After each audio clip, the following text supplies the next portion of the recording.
we're going to talk about who we are and who we're becoming, and start with the beginnings of this group. And Pauline will welcome you first.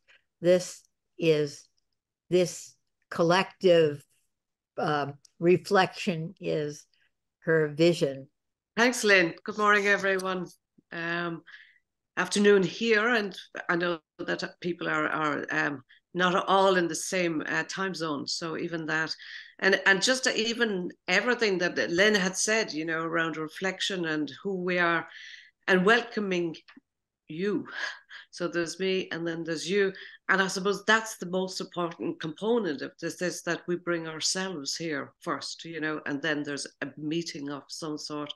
So in that way, it's just really taking a moment, and coming back to, it's not even ourselves, that the language always becomes defining, but it's coming back to the space that's alive in us, the more that I read Jenlyn's words, it's almost poetic, that there's a bringing and a moving towards whatever is alive in the space, After that, maybe we can, whoever we are, it's like the curiosity of seeing, well, if there's kind of a movement, next movement towards something even more alive and peaceful, I suppose. Ultimately, that's it's changing the resonance of what wants to move. It wants to move life, moving towards itself more. So I think, Lynn, you had prepared a clip of our origins, and really that has become a tradition now, honouring the space that we're in certainly First Nations. So it's like maybe it's even remembering the echoes of what has come forward to now. So I think that's a clip there. Yes. Well, first, I want to just say a couple of words about what we mean by participating in our own development. That's a way that I describe focusing, that usually we're always developing. Life is developing, as Pauline says, it's moving, it's opening, it's becoming. But focusing enables us to intentionally participate in that opening, becoming, to touch into where we are and who we're becoming. And so the planning committee wanted to give us a chance to just settle back and see our beginnings and our present, and maybe to think about what we want to become. Of course, what we want to become doesn't always happen the way we want it. I always say that when you start a group, it's like having a baby. You may have one intention for it, but it's going to be itself. And this group is itself. And it's unbelievable that it's almost 4 years that we've had this group. 4 years. So we're going to just watch a tiny 2-minute clip of the introduction of the very first meeting in April 2020, and then see what we remember from it, or from when we started. I am so excited. I am thrilled to be with you and to start this new project.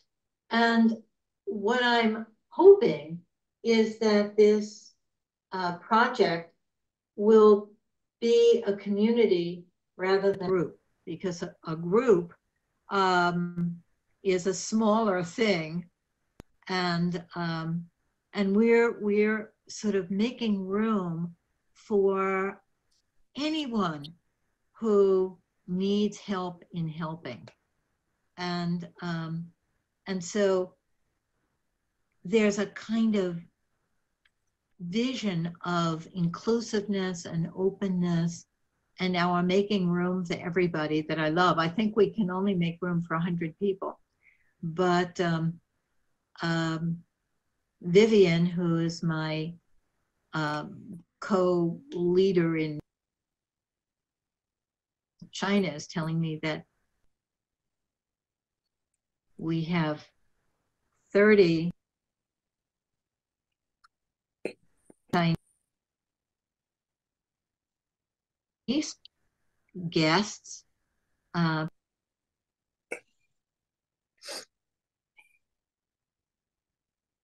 participants, and we would have 50 if we could handle them, but I think we can't at this moment. But it will, this community has the beauty of being international, and that we're making it together. I'm embodying the initiating of it, but we'll all make it together. And Isabel is helping me, and Melinda is co-hosting this. We're hosting it from the Focusing Oriented Relational Community Empowerment Project that Isabel is leader of, and Focusing Initiatives International that Melinda is the head of. And so we're hoping that everybody will co-make this together. It's an experiment. We don't know how this will be. I just want to say that as all of you, I've been so shocked and disoriented by the magnitude of this world crisis. And I kept wondering, what is it that I can contribute other than the groups that I do and the psychotherapy that I do? Felt like something else was needed. And then it came to me to have this this support for helpers, because so many of you are overwhelmed. I mean, everybody's overwhelmed, but then the people who are trying to help and responsible for other people and holding all of the anxiety, those people are extra overwhelmed. So this group this community is for you. I am so. That's lovely. How do you feel about looking back at it, Lynn? Does it feel like a different time, or are you surprised that it has emerged? Yeah, or kept going so long? Yes, it's so interesting to look back on it, and I'm remembering being in the country and fleeing the city, and just how shocked we all were, and it's amazing that this has gone on and expanded and grown for 4 years. So I'm curious about what you all picked up on in terms of the original vision, and where we are. How have we done, or what have we added, or what has fallen away? Just curious if there's if there's people here that were part of that original initiative back then. Yes, yes. Who was there? Dorothy, Jim, Sophie, yeah, Nancy. Charles, Robert. were you there at the beginning? You're muted, Charles. Yeah, I don't remember. I got on late, so I missed watching the clip. What was the date? What was the date of that? It was April 2020. And it's possible. It's possible. Rachel was there.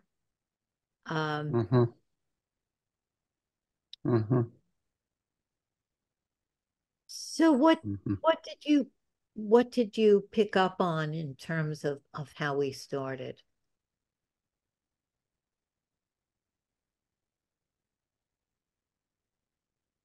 I found it interesting that that I was making a distinction between a community and a group. And I think that's an something for us to talk about now, because we have a cohesive gathering, and we have new people that come almost every time. But for me, a group has a solidity, and it wants to be, a group often wants to be a closed system, and a community is something that's an open system. In a community, you don't expect everybody to be like you or to agree with you, but often in a group, people do want people to be like them and agree with them. Although maybe I'm not being fair to the nature of groups. But anyway, I was curious about what you thought about that. The idea of openness, that we want everybody, and it's interesting that we said, 100 people, everybody to find a home here and to be supported in helping people.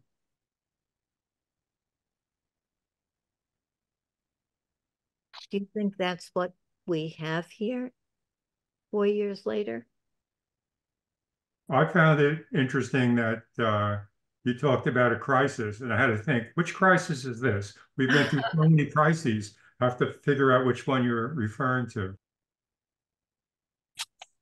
That one was such a big one. It was like when you had to keep account of how long the germs would be on this kind of object or that kind of object, and washing your hands a million times, and hearing in New York, hearing sirens ambulances every second.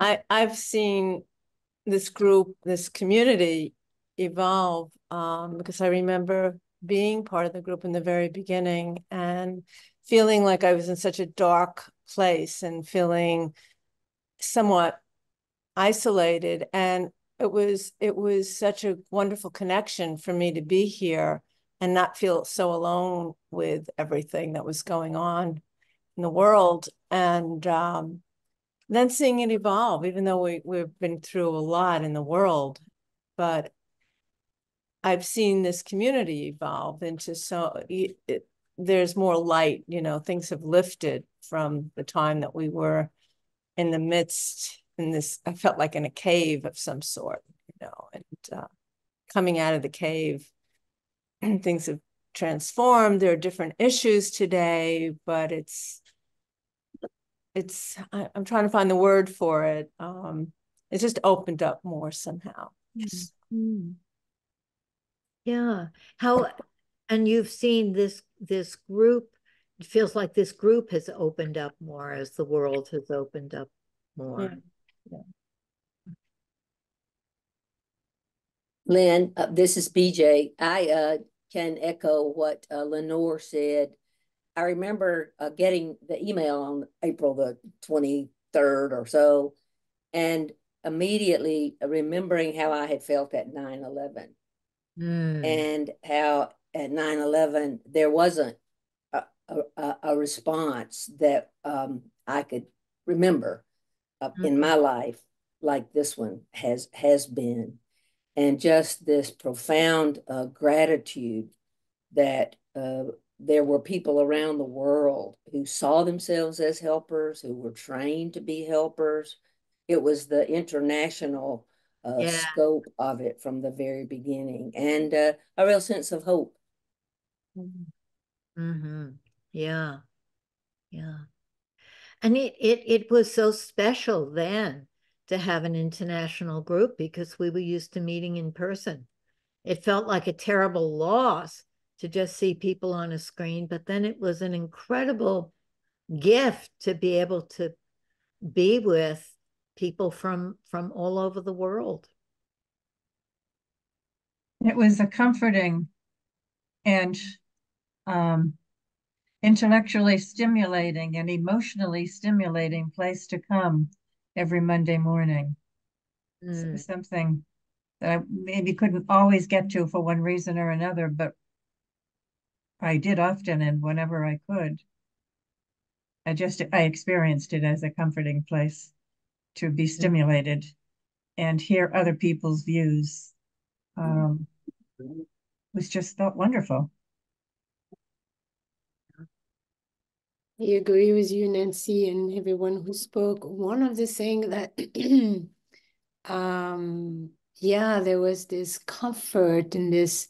For me, it was like, oh, starting the week was Monday morning help for the helpers. Something that seemed more secure, certain in the midst of all the uncertainties we were living at the time. Felt like something I could count on, and people who were working out there or trying to help out there, and being in it at the same time. So I felt a circle I really cherished and cherish to this day. Yeah.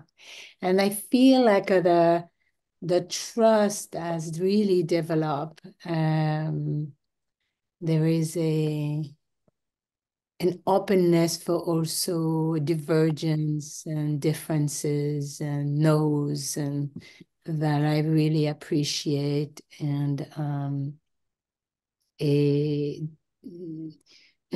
something going in the direction of being really as ourselves as we can, even though we know we are recorded. Sometimes that's still like, oh my gosh. But yeah, so thank you, Lynn, and everybody else who are helping you start this. Were you there at the very beginning, Sophie? Yes. And you were BJ? That's amazing. Wonderful. The picture was also a reminder of the beauty of nature that still existed, despite all of the illness that was going on around us. Yeah. The flowers were blooming beautifully. And here where I live, the countryside, it was a safe place to be. And it was wonderful to see it. So the picture reminded me of that. Yes, yes.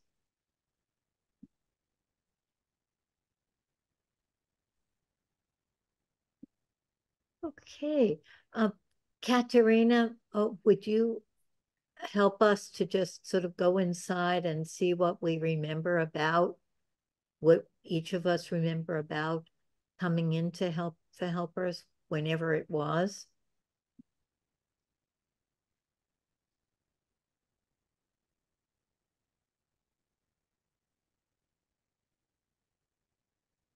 Did Katharina come back that time? Oh, did she? Did she come back, Christine? Did she get? I don't see her. Oh, okay. Well, I can help there just to suggest that we take a breath and just see whatever we remember, and then we'll think about what we want in the future. But whatever we remember when we came into this group, and we thought, well, what is this? What manner of thing is this? So just take a breath and see if there's a memory that comes of anything. What it was like to have a group on Zoom was different.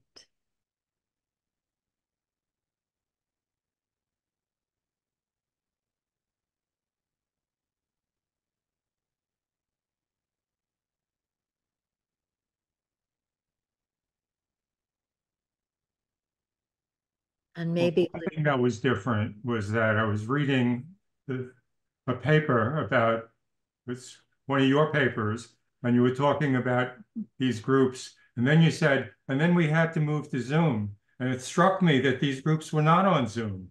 I just assumed they were on Zoom all along. Right. We hardly remember when everything was in person. Mm. I'm wondering if there are any other sessions that people remember particularly. So I was completely new to focusing. I joined in August of 2020, and I had no idea what was going on here. But I did have a lot of people relying on me and in my recovery community as well. And so I felt connected to the title, Help for Helper. And I just couldn't help myself. I kept coming back because I had an invitation from Lenore. Sorry, I have to call you out, Lenore. Thank you so much. And I forget what I was going to say, but I was going to, oh no, the session that stood out for me was Claire. I can't remember her last name, but Claire gave a session and she went through the focusing questions. And that's when I really started to understand. And then I got the book on focusing by Jean Genlin. And I started to really understand and develop a relationship, a very intimate relationship with it myself. And I would ask myself those questions every day. And it became a healing path for me. And then getting a partner and all that. So I'm immensely grateful to this group. You have welcomed me. I am not a therapist, but I'm a helper in my own right, in my own recovery community and within my family. So I'm just so grateful to the group. Thank you so much for welcoming me in. It's been such an honor to be with all of you. Thank you so much. I think that's a characteristic of this community, is the welcoming of everybody, and really important part of it. I think I'll hand this over to the next part, and we'll talk about where we're going. So are we ready? Are we ready for that? Yeah. Good. I think it's kind of the scary part, because this is what we do in focusing. We kind of let the space inform us, and yet actually we kind of have to do something with that as well. So it's even again, it goes back to who we are, because a collective we is only individuals, you know, and in this moment it's just 29 participants. So, and it's like even who some people were there in the beginning, some weren't, you know. But one of the words that maybe emerged out of what we've said already was a trust. I think you mentioned that, Sophie, you know. Was it you, Sophie, that talked about trust, and that a developing trust? I don't know that can be engineered, you know, and it's only the individual, me as an individual, can trust entrust myself into it. You know, it's like, well, it's not even testing. So I was looking at Greg Madison has just a wonderful conversation with Kevin McGivern, and he talks about whole body focusing, and in their conversation, it's what isn't being said, but that Kevin is reaching for the words of what's implicit in what's there. And he said in that clip, it's 3 weeks ago, it's been on published on the YouTube channel. He said it was clear that something was happening, but it wasn't really sure of how it related to the space even. And he mentioned that the first step was that the movement is active and alive and purposeful, you know. So even the question is like who we are, where we've come from, where we're going, it sort of almost implies that we know that our identity, you know, that we are an identity. And rather than, well, whatever excitement that is on a Monday morning, you know, it's like, well, I'd turn up because I want to, because it's a lovely beginning, you know, and yet, well, maybe we don't have to go anywhere other than that. So it's, well, I have no agenda other than a curiosity and saying, well, is this movement more, not so much more intelligent? Has it something to tell us, you know? And again, Kevin McGavin mentions that the revelation as needs to happen sometimes isn't ready to reveal itself, but that the structure, that more structures needs to be in place. And maybe that's what this conversation is about. And it's maybe just lightly holding it. It's a Monday morning, other than maybe just us being here together, safe. Maybe it won't go anywhere, but maybe it's something moving, you know, and I think it's maybe coming back to our individual sense of safety, because now we're in a safe space. Or being with whatever is alive in the space, in the individual space, that is as real as it will get in any moment. How are you really, you know, and I suppose it's putting words on that, or sharing that, and being heard in that. So I don't want to define that or make it anyway concrete, but it's just a curiosity. It's playing. It's almost a dance, and following the movement of that within the individual body I'm in, and you know, it's an honoring of us, I suppose, you know. Yeah. So I don't know if that you mentioned, which I'm curious about, the phrase, Lynn, intentionality. I don't know whether that's a bit premature for that, but just even maybe that's, have we an intention? Do we need one?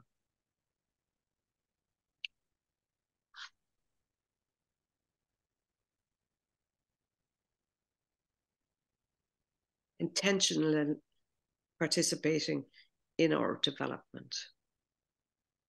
Might or might, yes. Yeah. Yeah, yeah, yeah. The curiosity. This is Roberta bowing in from Madison, Wisconsin. You know, I just found out about you all about, I don't know, it must be about 8 months ago. And I have no idea where you came from. I mean, it's like you appeared somehow, somewhere, because I happen to be a therapist in the Milwaukee area. And, but yet it was like, who are these people? How is it that they're all of a sudden in my world on Monday morning? And why am I in their world? And I have to say, there was something so delightfully unknown and mysterious.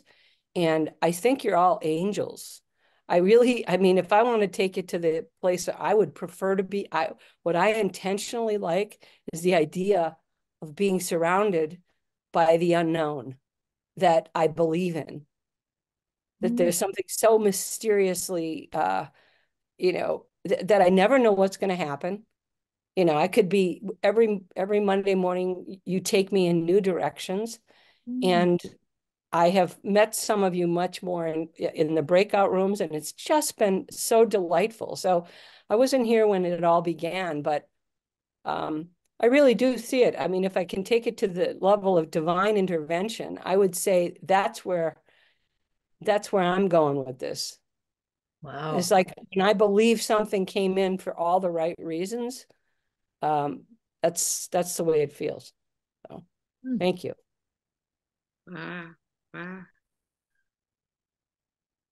That's wonderful to hear. Yes, absolutely. So rich and warm. And it doesn't matter. You know, it's funny.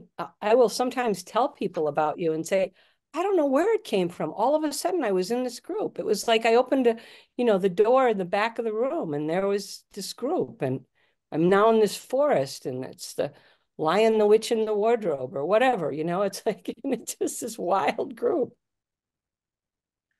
It's very fun.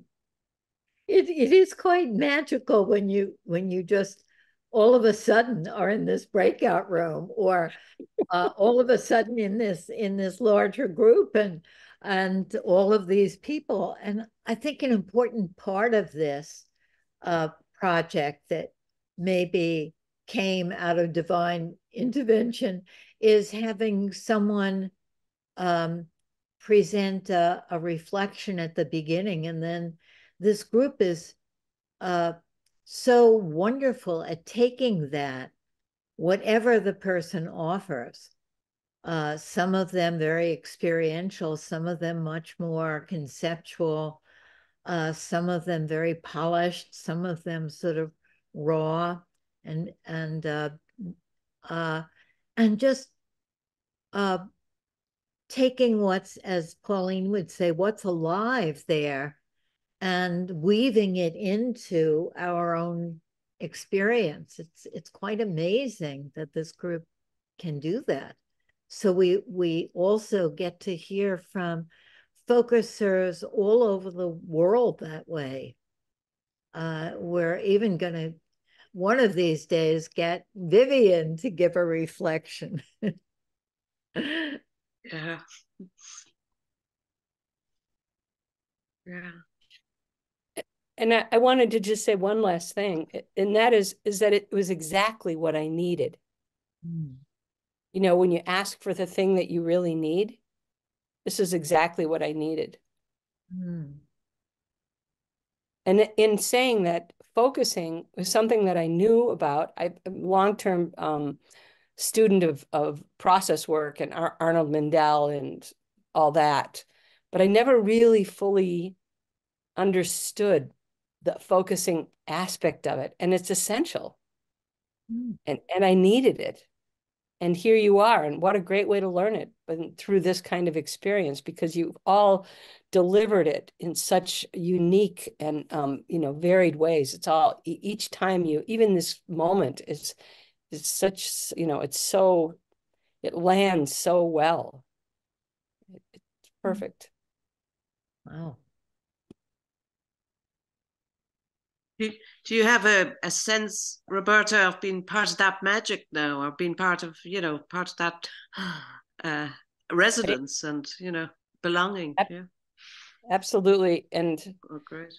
The way I want to live my life is in understanding something beyond, and I'm not, I'm pointing up here, but around and in and out and under, and the whole experience of being alive. No idea what's unfolding, but just appreciating it. It's just so rich. Even if I'm only aware of it, a teeny bit of it as it's happening, this group helps me to expand in my belief of that. Lovely. Thanks, Roberta. I see your hand up, Liz. Sorry if I'm missing others. Yeah. You're just on mute.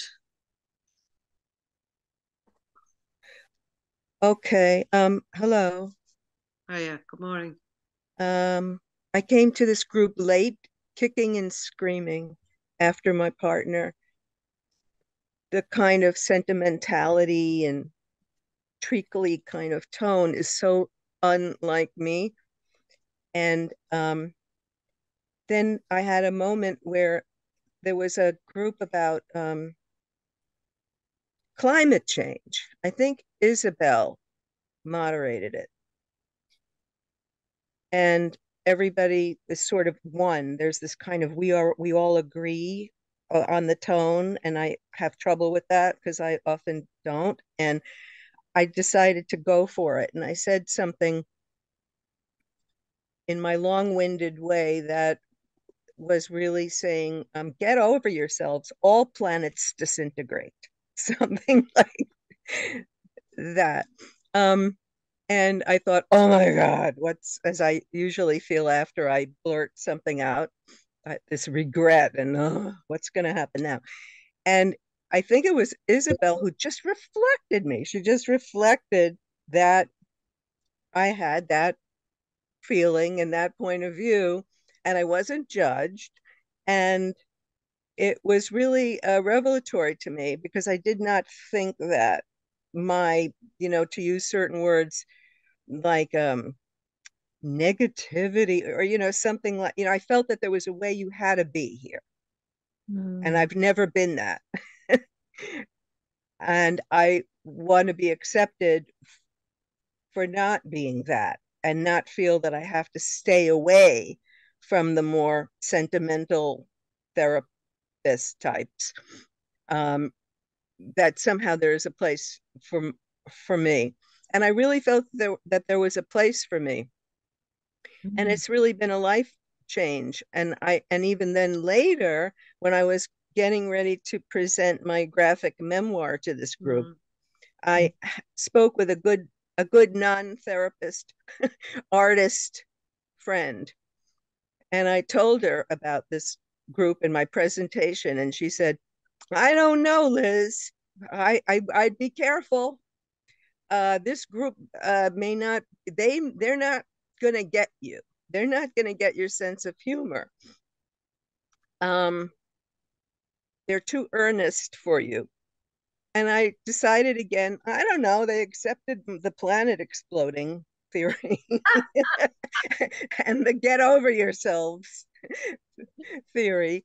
And I presented it here, and it was great. I really felt appreciated, and I realized that I was stereotyping this group and making them othering and making them all into, notice I say them, making you into, this unified kind of oppressive goodness circle.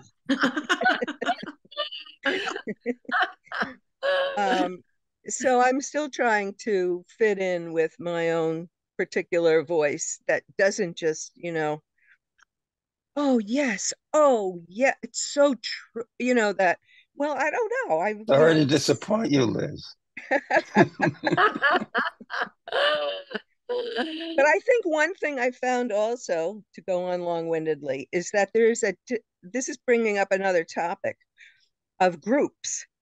I think there's a group norm that when I've gone into breakout rooms or had relationships with people, focusing relationships outside of the group as a whole, a lot of people, it turns out, will say that they have similar feelings to mine that they don't express in the group.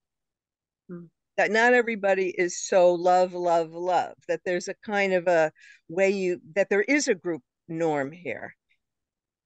But individuals are kind of, saying, similar to me. I don't always feel so peace and love. So I guess part of what I do as a helper, in quotes, is I think I give voice to some of the stuff that a lot of people don't say because they're too scared. I'm scared, but my wish to speak is greater than my fear. So that's a role I've sort of taken on, for better or worse. Well, thanks, Liz. And I remember your presentation, and it was really, I'm sure that we can go back over those because they're still there, so that each one is individual, kind of almost presentation in the moment, Yeah, and I'm not sure whether it was you but I certainly have brought forward that idea of, am I an audience member or am I participating? So I don't know whether you had coined that phrase, but I associate it with you anyway. Yeah, something about relationships. So yeah, it's very rich. Yeah. I think unified oppressive goodness. That's good. I think, Liz, have an important role here. Oppressive goodness. I love that phrase. Yeah. Oppressive goodness.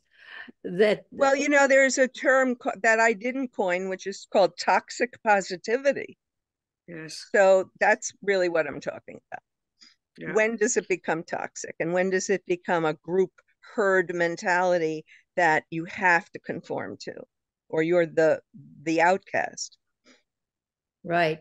The original vision that I think has developed is that we don't want to have like-mindedness. We don't want to have oppressive anything. and we want everyone's way of being to be included, so to have something alive and not all the same. And so you have an important role here, Liz, and we need you. And we need the others who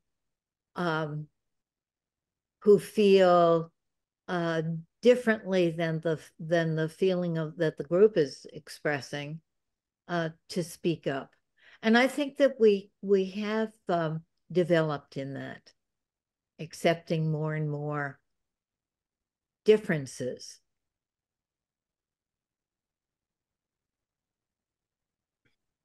You have your hand up, Natty. Yeah.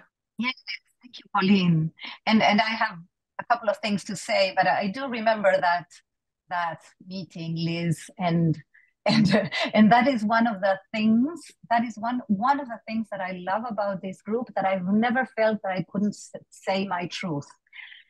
On the contrary, I remember once, I think it was in a session you presented, Charles, that I said something about not being included because you were mentioning something about a holiday in the US or something like that.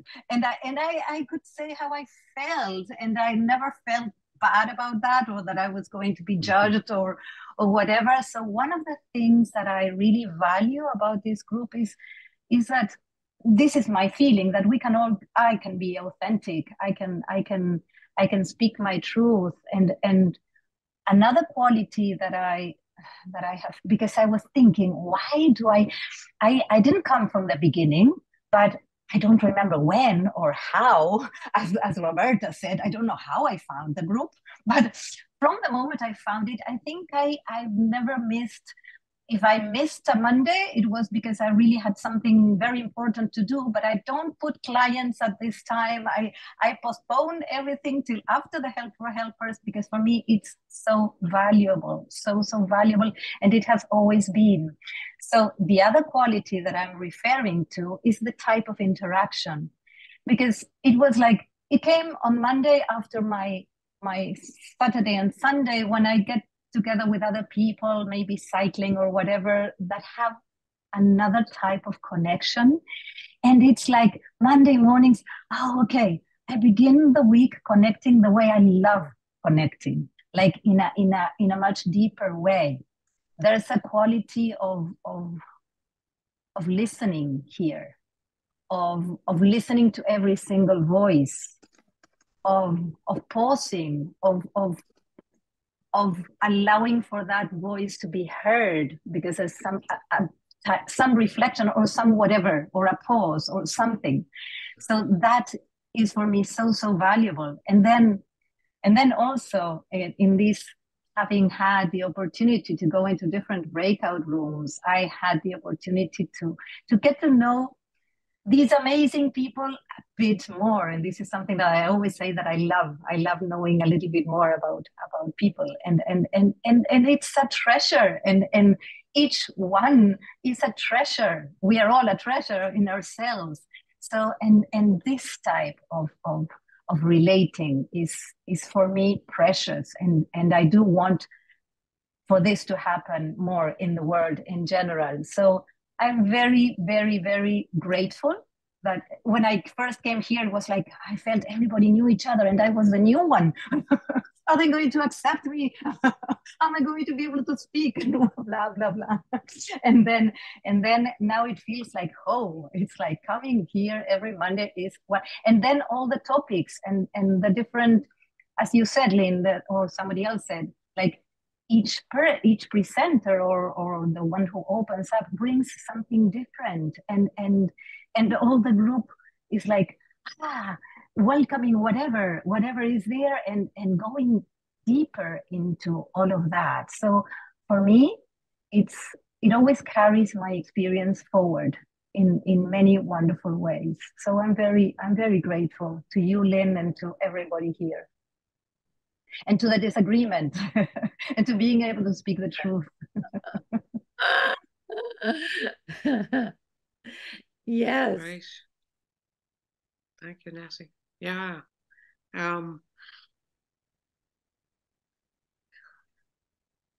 Did you want to do just a reflection, Lynn, bring people back in? And I don't know that we need to. I think February there's a maybe a core group of, if we can call ourselves that, a committee, and sort of February we're talking about love and where it's going. Do you want to say anything about what is next week, Jim? Next week is Liz, I'm sorry. This is terrible. But next week is Valentine's Day. And so we're going to be talking about what we want the word love to mean. And we're hoping that you'll bring stories, little teeny stories, poems, music, images of what we mean by that word, what each of us means by that. And we'll share that next week. Maybe it's time for our breakout rooms now, sure. Right? And we've talked about our experience now of the group. But maybe you would like to talk in the breakout room about what you want more of, how you would want us to develop. What can we be? You know, we're exploring what we have been, what we are, but what can we be and what would you want us to be?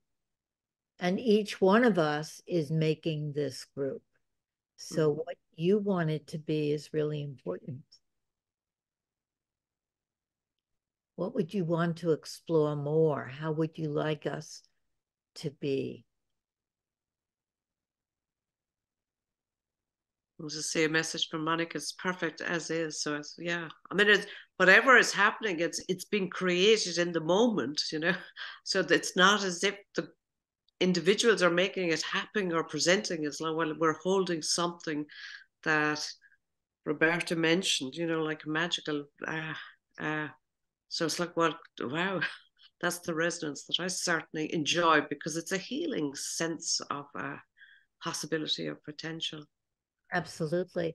One of the themes that I've picked up is that we want to be more and more open and to be more and more inclusive and to have not the oppressive goodness, but all different styles of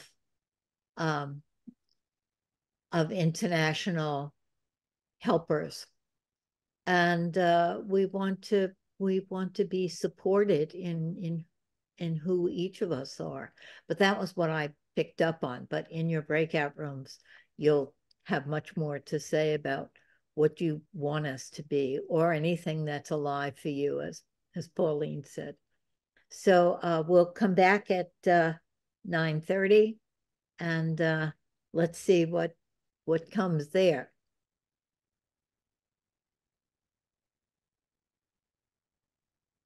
Yeah, we're all back. Yeah. Magic, right? Yep. Yeah. So, Charles, what happened in your breakout room? Oh. Well, we discussed a little bit about just all the continued kind of the conversation we were having about what it was like to be in this group, which is there's always these anxieties about speaking up, particularly some more than others. And but this was a group where those anxieties don't disappear, but it is a welcoming space, and people can feel more free and more able to take a chance on. And what happens when you take a chance and maybe you don't quite get to put together what you want to say? All the complexities of speaking up in a group. Maybe we should have a session about speaking up, speaking out, speaking for, speaking to. What makes for safety? Mm-hmm. Yeah. It's pretty obvious that being listened to and being accepted, and people taking a serious interest in what you mean and what you're saying helps. Yes. Yeah, and being spoken to. I think we talked about it a little bit. Yes. Hearing someone else say something to you changes something inside. Being responded to, right? Yeah. Yeah.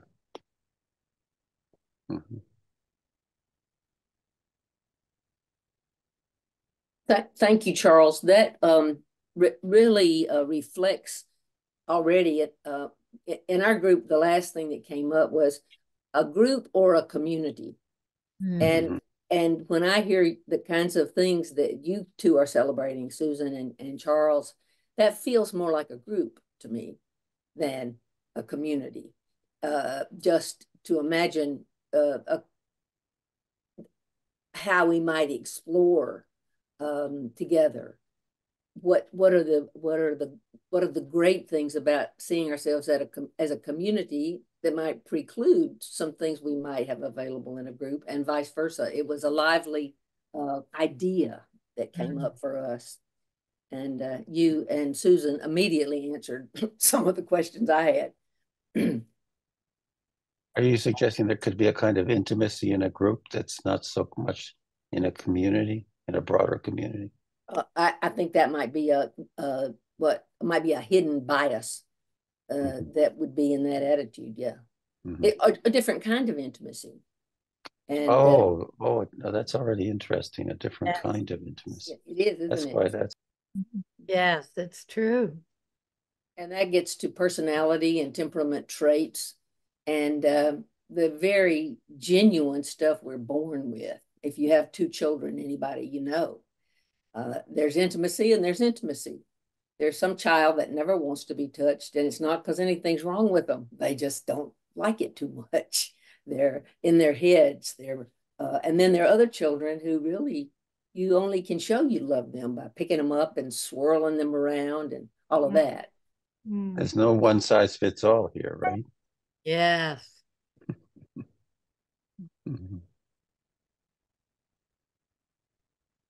Yeah. I'm not sure what's the difference in a group and a community. A community is a group of people, and a group can be a community. So that, I guess I need to look up the definitions. But they both feel like they could contain some closeness and interaction and benefits when you hear you need a community to raise a child. It's not quite the right term, but you need a village. A village is kind of a community. Yes. I think originally my distinction was that community is open in the sense that it isn't that some people belong and some people don't belong and you have to join. It's this sort of flow of new people, new ideas, people disagreeing, making it possible for people to disagree, to be different. And a group tends to be a set number of people. I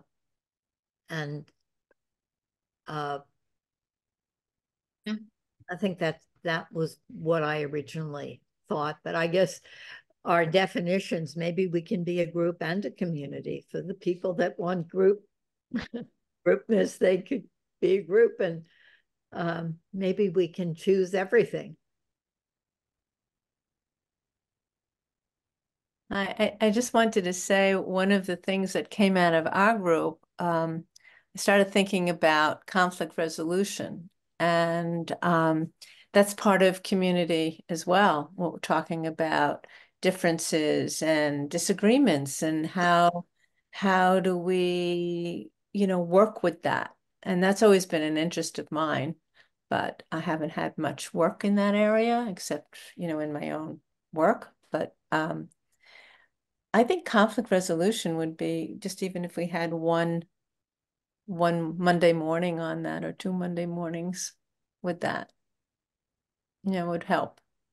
Yeah, I think that would be great, Lenora. I just feel like, okay, let's create conflict because there's always, there's never any short of conflict, but it's I think it's something around the excitement of others wanting to hold a space. So that seems incredibly creative, especially when you need it most, that there's others there know how to do this and that they're not afraid of conflict. I suppose that's, yeah. So, yeah, NVC is just a conflict. Thanks, Lenore. Yeah, yeah.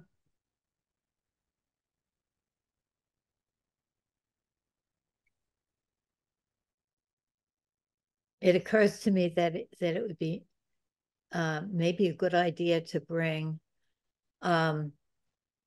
our community empowerment project into this group for a reflection, just what our experience has been trying to deal with these issues and develop ways of using a focusing attitude with them. So those who are in the community empowerment project might do a reflection on that.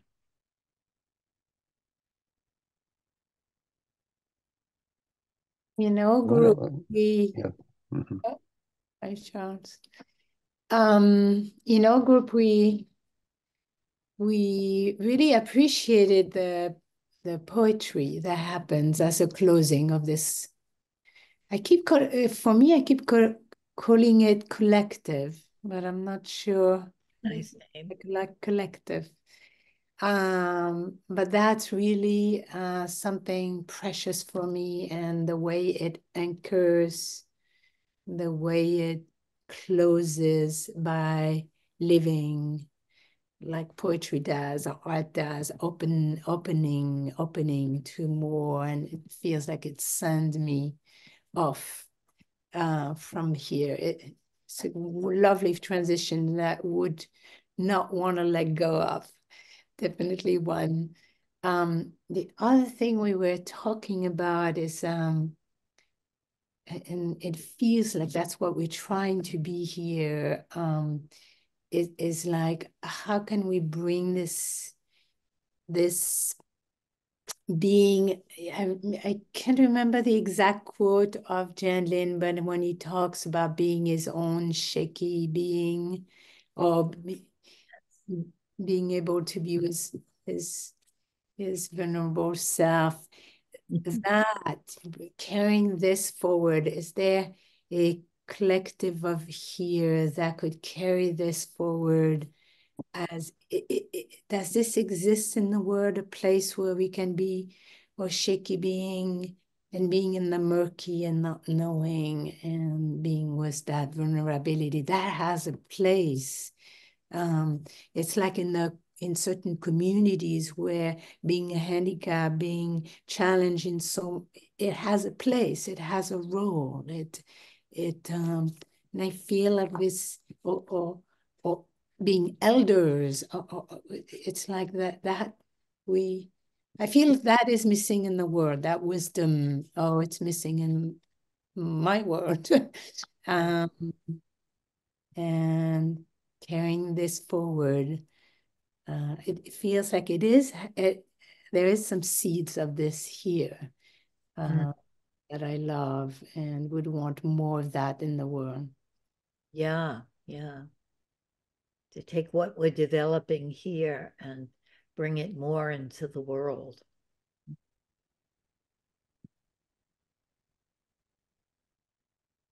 That sounds like Sophie really putting words on something, I said certainly would be my wish to experience more of this, and going back to even terms or concepts that already have words like deep democracy. So every time that I find something in myself that I close down, then I'm not an example of that. So it's a practice. I get loads of practice, and the fear of bringing myself to another group or a group and say, well, they're going to judge me and I'm not good enough. well, actually, the first one that says has to stop that now is me, constantly stopping that and embracing the part of me that's afraid of stopping that, So it's lovely. Thank you. I love that.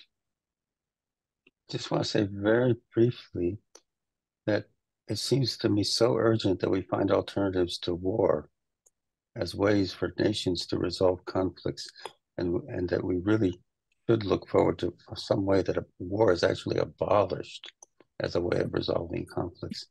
And what does focusing have to contribute in terms of people pausing before they murder their fellow human being, or start off into wars and think, wait a minute, isn't there some other way to resolve this? Yeah. So this conflict resolution theme is very profound and extremely urgent in my mind. Yeah. Yes. Thank you, Charles. Maybe you could. Yeah, I wouldn't mind presenting or leading a session on that. Yeah. We'll send you the dates that are open, and others of you, we would love to have you lead reflections on some of these issues. Okay, I think it's time for our poem, Dorothy. Thank you so much. The poem today is from John Donahue, For a New Beginning, and it's from his book, To Bless the Space Between Us. In out-of-the-way places of the heart, where your thoughts never think to wander, this beginning has been quietly forming, waiting until you were ready to emerge. For a long time, it has watched your desire, feeling the emptiness growing inside you, noticing how you willed yourself on, still unable to leave what you had outgrown. It watched you play with the seduction of safety and the gray promises that sameness whispered, heard the waves of turmoil rise and relent, wondered, would you always live like this? Then the delight when your courage kindled and out you stepped onto new ground, your eyes young again with energy and dream, a path of plenitude opening before you. Though your destination is not yet clear, you can trust the promise of the opening. Unfurl yourself into the grace of beginning. This is at one with your life's desire. Awaken your spirit to adventure. Hold nothing back. Learn to find ease and risk. Soon you will be home in a new rhythm, for your soul senses the world that awaits you. Wow, that's perfect. Yeah, really that's lovely. For this. Who suggested that poem, Dorothy? Was it Pauline? I think. Yeah. Thank Well, you. it suggested itself because just in the last minute, blessing the space between us. Beautiful. Thank you, Dorothy. Yeah, it was just Thank you. Really. I think Monica wants to speak. I don't know. Do you want? Well, it's time to stop, and we're hoping that you will send us poems, stories, images, ideas, quotes about love, what we want the word love to mean. To me. Yeah. Okay, so we'll see you next week. Bye-bye, everybody.